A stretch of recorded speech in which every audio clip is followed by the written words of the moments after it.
Hello, hello, good morning. Welcome to lesson 28. Above all else, I want to see things differently. Today, we are really giving specific application to the idea for yesterday. In these practice periods, you will be making a series of definite commitments. The question of whether you will keep them in the future is not our concern here.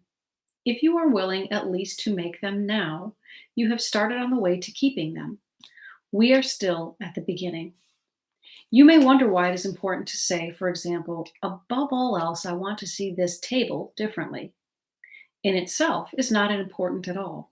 Yet, what is it by itself? And what does in itself mean?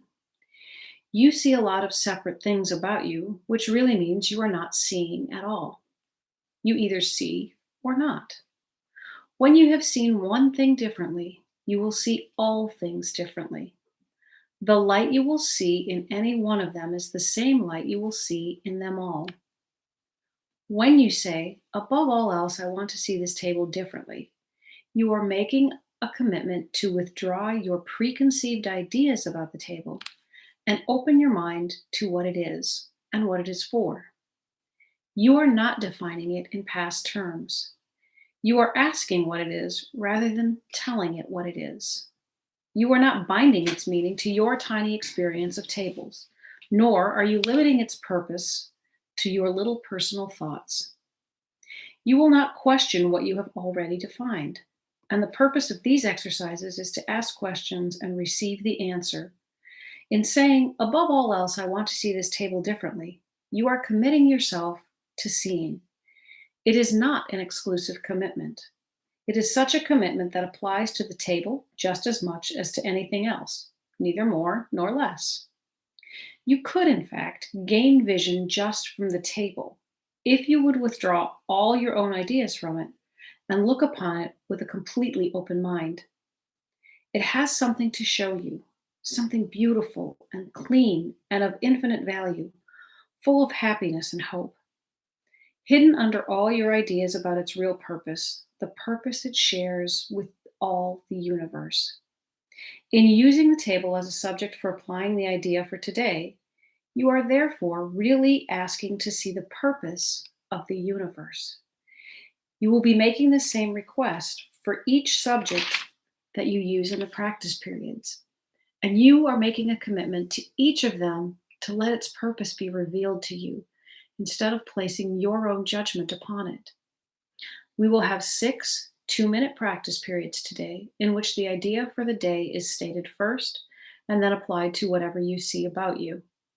Not only should the subjects be chosen randomly, but each one should be accorded equal sincerity as to today's idea as it is applied to it, and in an attempt to acknowledge the equal value of them all in their contribution to your seeing.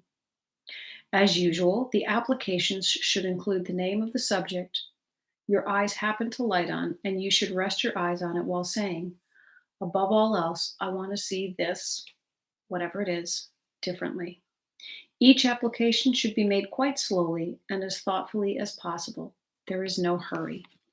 And that is the end of lesson 28. Above all else, I want to see things differently. Let's just move on to what Jesus said through Tina Spalding. You are blessed beings indeed. I am that one that you know as Jesus. This is a very powerful lesson. You agree to transform the way you look at everything when you practice this lesson with us today. Again, you may have some fear arising. We want you to refer to the channeled portion of yesterday's lesson to reassure you that you lose nothing except the limiting, fearful, resentful hatred that lurks beneath the surface of your seemingly innocent minds. We are not accusing you of being bad people.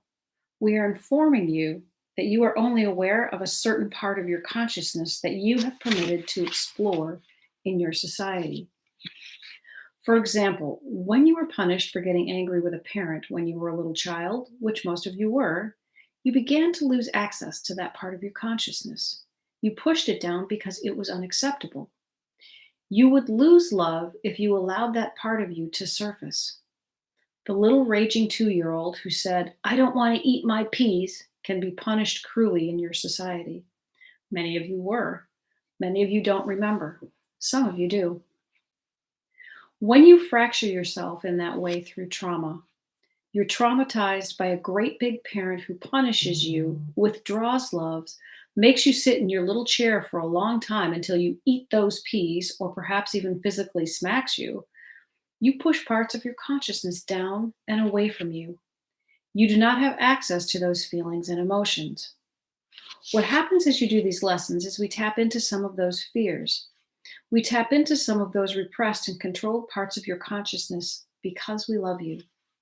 We love you in an unconditional way. We love you in a pure spiritual way without requiring anything of you.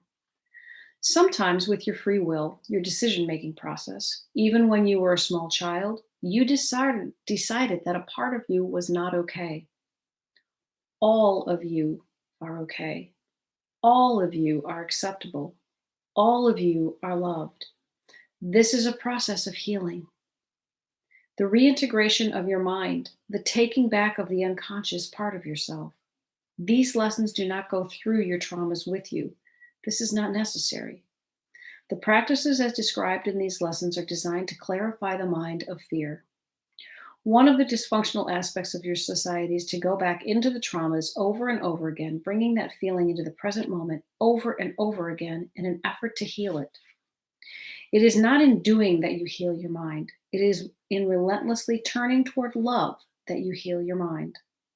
The thought forms, fears, and nightmares dissipate when you no longer feed them because you stop looking there.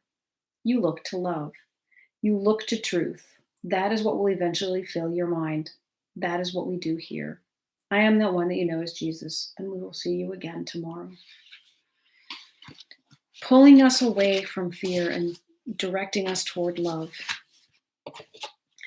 When we look at this lesson, I am always drawn to the movie Mr. Megorium's Wonder Emporium, because in this lesson, we pull our judgment away from everything and we ask whatever we're looking at to reveal itself to us, to show us what it is.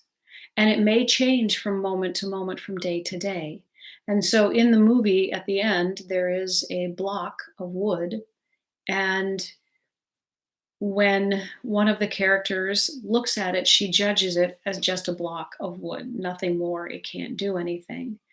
And she is then prompted, if you will, to ask it to believe in itself and asking it to reveal itself to her. And then it basically comes to life. It moves, it dances.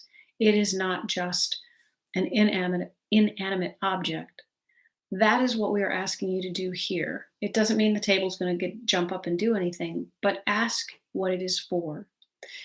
When you look at things like Pinterest and all the DIY people that are out there, and you look at the creative ways that they have repurposed furniture and old metal and other people's trash, it really boggles my mind. I am in such awe of people who can do that, because what they do is they pull their judgment away from that and they look at what its potential is. What could it be?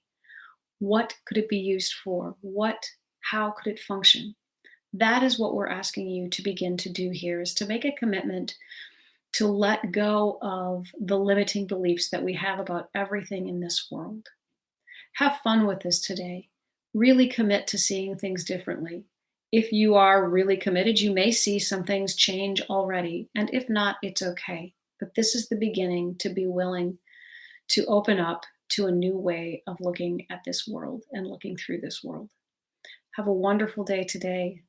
Good luck with all of this, and I'll see you again tomorrow. Bye-bye, guys.